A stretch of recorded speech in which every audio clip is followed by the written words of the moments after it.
खबर शामिल करते हैं जंग से। रिपोर्ट राणा शहबाज अजीज़।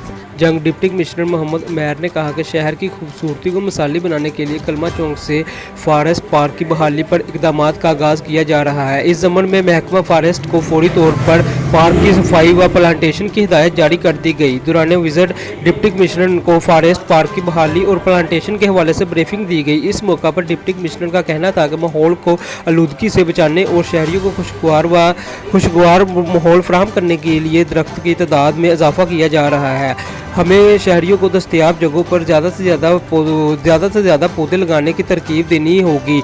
शहर में सफाई व प्लांटेशन मुहिम पर एक तहरीक की सूरत में अमल दरामद किया जा रहा है।